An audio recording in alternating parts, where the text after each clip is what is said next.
My name is Alexandra Mitchell, and last Friday night, I watched my sister Miranda destroy our relationship with just 6 words. A monkey could do your tech job. She said this at the Capital Grille, one of Boston's most exclusive restaurants, while swirling her 3rd glass of champagne. The worst part? Our entire family sat there, silent and smirking, as if her words were just another course in our meal. I didn't cry. I didn't scream. I didn't storm out. Instead, I felt an odd sense of calm wash over me as I reached for my water glass, my hand steady despite the rage building inside. You see, Miranda had no idea that the monkey she was mocking had just closed, a deal that morning worth more than her annual salary as a corporate lawyer. If you're watching this right now, you've probably felt that sting, that moment when someone you love tries to diminish your achievements, your choices, your worth. Maybe it was a sibling, a parent, or even a close friend. Drop a comment below letting me know where you're watching from, and share if you've ever had to sit across from someone who took pleasure in belittling your success. Before I tell you exactly how I turned that dinner into a moment Miranda will never forget, hit that subscribe button. Because what happened next wasn't just about paying a bill or proving a point,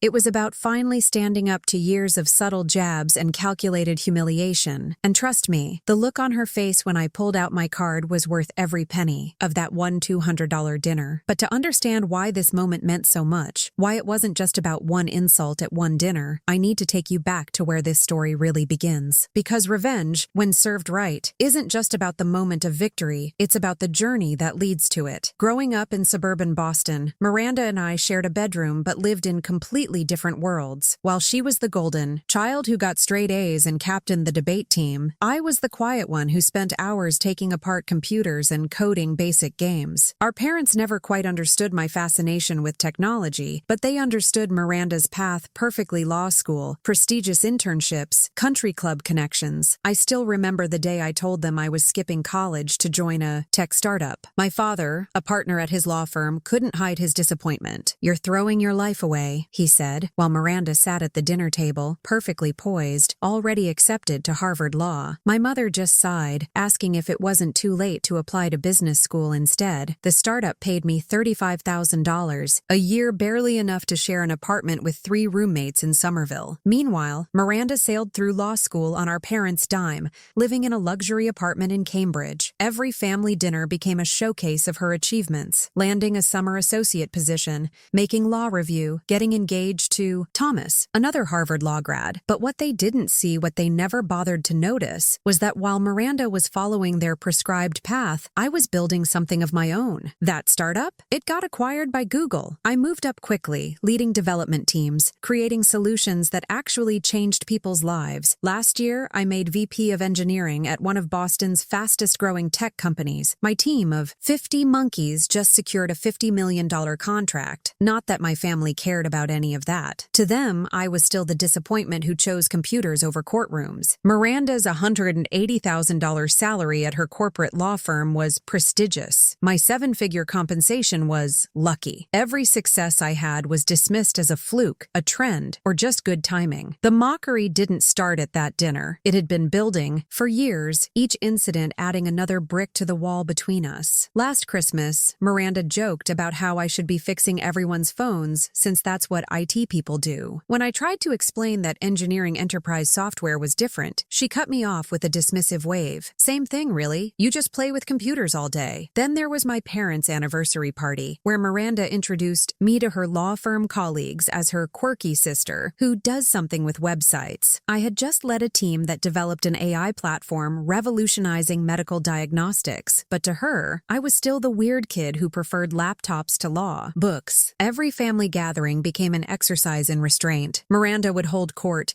detailing her latest high-profile case or country club membership, while our parents beamed with pride. If I mentioned a professional achievement, she'd somehow steer the conversation back to herself. "That's nice, Alex, but did I tell you about the merger I'm handling? Billions at stake, you know." The worst part was how our parents enabled her behavior. When Miranda mocked my casual work attire, "Don't they have a dress code at your office?" Mom would chuckle and suggest I might want to dress more professionally. When she belittled my choice to drive a Tesla instead of her Mercedes, Dad would remind me that appearance matters in the real world. They never saw the pattern, or maybe they just didn't want to. Every snide comment, every backhanded compliment, every subtle dig was just Miranda being Miranda. She was the successful one after all, the one who followed their dreams instead of her own, the one who made them proud at their country club dinners and charity galas. But that night at the Capital Grille, something was different. I wasn't that quiet kid anymore. The dinner was supposedly to celebrate Miranda's latest promotion to senior partner. She'd chosen the Capital Grille. Of course, nothing less than Boston's finest steakhouse would do for her moment. The reservation was for 7. Miranda and Thomas, our parents, our Aunt Susan, Dad's sister who practically worshipped Miranda, her husband George, and me. I almost declined, but something told me to go. I arrived exactly at 7:30, walking into the wood-paneled dining room in my black theory dress and Louboutins, a deliberate choice to counter Miranda's usual comments about my startup casual style. The maitre d' led me to our private alcove, where everyone was already seated, cocktails in hand. Miranda held court at the head of the table, wearing what I'm sure was a new Chanel suit, her engagement ring catching the light with every gesture. "Alex, darling, we thought you might be stuck debugging something," Miranda said, her smile not quite reaching her eyes. Thomas chuckled on cue, while our parents exchanged their usual knowing looks. I took the only empty seat, directly across from my sister, ordering a sparkling water that earned me another one of her subtle smirks. The first course arrived butter-poached lobster that probably cost more than most people's daily wage. Miranda launched into the story of her promotion, how she'd single-handedly saved a merger worth billions. Our parents listened intently, while Aunt Susan practically swooned with every detail. I focused on my lobster, thinking about the contract I'd just secured, the one that would revolutionize healthcare technology. "So, Alex," Miranda said suddenly, swirling her wine glass, "still playing with your little computer programs?" The bois table went quiet, all eyes turning to me. I could feel the tension rising, thick as the steam from our plates. This wasn't just another family dinner. This was about to become something else entirely. "Actually," I started, keeping my voice level, "we just closed a major healthcare technology contract this morning." But Miranda wasn't interested in listening. She cut me off with a laugh that sounded like breaking glass. "Oh, please, let's be honest here. A monkey could do your tech job," she said, her perfectly manicured hand dismissively waving away my achievement. "I mean, you basically just type on a keyboard all day, right? It's not exactly brain surgery or law." She emphasized the last word, looking around the table for approval. Our father cleared his throat but said nothing. Mom suddenly became very interested in her wine glass. Aunt Susan nodded along with Miranda's words, while Thomas pretended to study the menu he'd already read 3 times. Only Uncle George looked uncomfortable, his fork suspended halfway to his mouth. "You know, Miranda," I said, feeling an odd sense of calm, "it's fascinating how someone so educated can be so ignorant about what software engineers actually do." The table went silent. Miranda's perfect smile flickered for just a moment. "Oh, don't be sensitive," she shot back, her voice dripping with condescension. "We all know you make good money playing with your little computers, but let's not pretend it's on the same level as what real professionals do. I mean, you didn't even finish college." That's when something inside me shifted. I thought about my team of brilliant engineers, about the lives our healthcare platform would save, about the years I'd spent proving myself while she coasted on, family connections and our parents' money. I thought about every dismissive comment, every belittling remark, every time she'd made me feel small. The waiter approached with the dinner menus, but before he could speak, Miranda added the final straw. "Maybe if you spent less time with computers and more time in the real world, you'd have a real career and maybe even a relationship." As the waiter placed the leather-bound bill folder between us, Miranda reached for her platinum Amex with that same smug smile she'd worn all evening. "I suppose I should cover this since I'm the one with the real job," she said, loud enough for the next table to hear. I caught the waiter's eye before she could grab the folder. "I'll take that," I said quietly, my voice steady. Miranda's hand froze mid-reach, her smile faltering slightly. I opened the folder, won $247.83 for our party of 7. Premium wines, aged steaks, and that lobster she'd insisted everyone try. "Oh, Alex," Mom started, her voice carrying that familiar note of concern. "You don't have to." "Actually, I do," I interrupted, pulling out my black card, the one Miranda didn't know I had, "because someone needs to show Miranda what a monkey with a keyboard can actually afford." The card made a satisfying sound as it slid across the leather folder. Miranda's face shifted from confusion to disbelief as she caught the distinctive weight of the metal card. "That's not," she started, but I wasn't finished. 50% tip, I told the waiter, maintaining eye contact with my sister, because, unlike some people, I understand the value of others' work. The total came to just over $1,170. I signed with a flourish, adding a a small note of thanks on the receipt. "I just closed a $50 million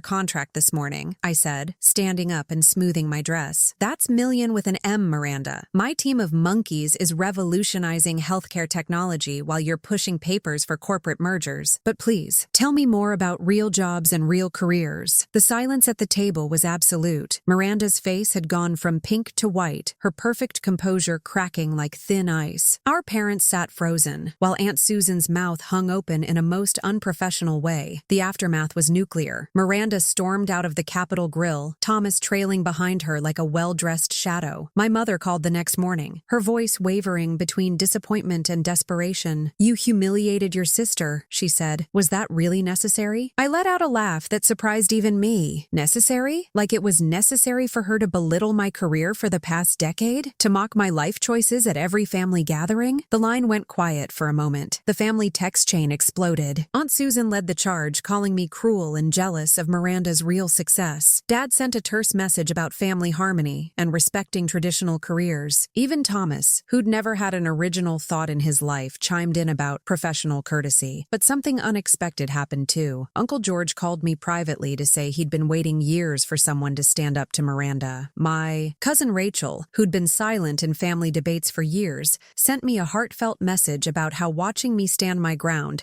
gave her courage to pursue her own non-traditional career path. Miranda's response came 3 days later, in the form of a carefully worded email probably drafted by her legal team. She demanded an apology for my unprofessional behavior and insisted I had misrepresented her comments. The old me might have wavered, might have apologized just to keep the peace. Instead, I replied with 2 sentences. "The only misrepresentation has been your understanding of my worth. When you're ready to apologize for years of belittling my career and success, we can talk." She didn't respond, but I heard through family channels that she was devastated by my betrayal. Apparently, in her world, standing up for yourself counts as betrayal. But I was done playing by her rules, done diminishing myself to make her feel superior. The weeks following that dinner brought changes I never expected. My team's healthcare platform launched to international acclaim, making headlines in tech journals and medical publications. Suddenly, the same family members who'd dismissed my computer job were sharing articles about our success on social media, though Miranda notably blocked me on every platform. The family dynamic shifted like tectonic plates. Sunday dinners became optional rather than mandatory, and I found myself enjoying peaceful weekends with friends who actually celebrated my achievements. My parents, perhaps sensing the ground shifting beneath their feet, started making awkward attempts to understand my work. Dad even asked me to explain blockchain technology, though he still looked pained when I mentioned not having a law degree. The most surprising change came from within. Standing up to Miranda had broken some invisible chain I'd carried since childhood. I spoke up more in executive meetings, commanded higher fees for our services, and mentored younger women in tech with a confidence I'd never felt before. That monkey with a keyboard was now being featured in Forbes' 40 Under 40 list. Miranda, I heard, was struggling with the power shift. Her carefully constructed narrative of being the family's only real success was crumbling. At a recent country club event, someone apparently asked her if she was the sister of that brilliant tech executive, a reversal that would have been unthinkable a few months ago. The final blow to her ego came when our company announced a partnership with a major healthcare provider, one of her law firm's biggest clients. The deal was worth 9 figures, dwarfing anything she'd worked on. I didn't gloat or send her the press release. I didn't need to. Success, real success, speaks for itself. My mother still occasionally hints at reconciliation, but I'm no longer interested in peace at the price of my dignity. 6 months after that dinner, my life had transformed in ways that went far beyond career success. I bought a penthouse in Boston's Seaport District not to show off, but because I finally felt worthy of investing in myself. The view of the harbor from my home office reminds me every morning that I'm exactly where I should be. Miranda, I heard, transferred to her firm's New York office. She told everyone it was for a prestigious opportunity, but Aunt Susan let slip that she couldn't handle running into me at client events. Apparently, my name kept coming up in boardrooms where she was trying to build her reputation. The sister, she'd dismissed as a computer monkey, was now the one opening doors she couldn't enter. I established clear boundaries with my family. No more tolerating subtle digs about my career choices. No more sitting silently while someone diminished my achievements. Those who couldn't respect these boundaries found themselves seeing less of me. Surprisingly, some family members rose rose to the occasion. Dad actually attended one of my keynote speeches at a tech conference, and for the first time, I saw genuine pride in his eyes. The greatest lesson wasn't about revenge or even success. It was about self-worth. For years, I'd let Miranda's words shape how I saw myself. I'd worked twice as hard to prove myself worthy of respect I should have had all along. That dinner wasn't just about paying a bill. It was about finally recognizing my own value. Last week, I launched a mentorship program for women in tech,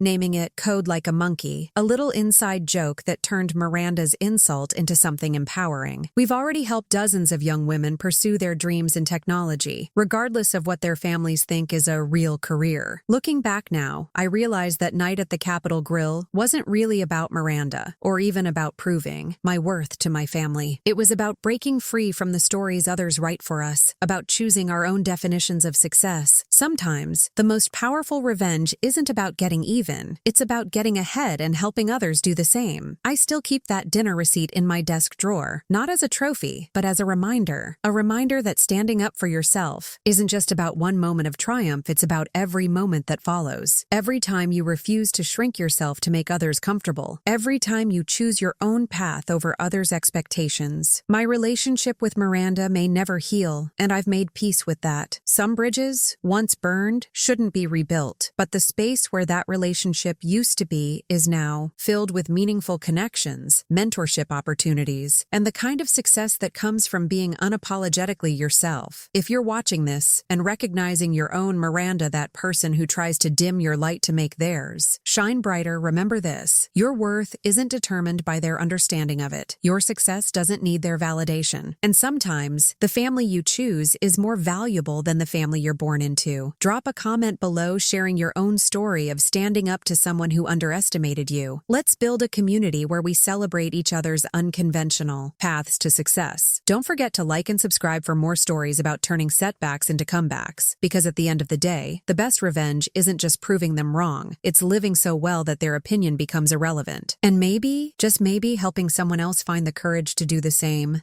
Thanks for listening. Don't forget to subscribe for more powerful revenge stories. And if you've ever faced betrayal or family drama, feel free to share your story in the comments, because your voice matters here.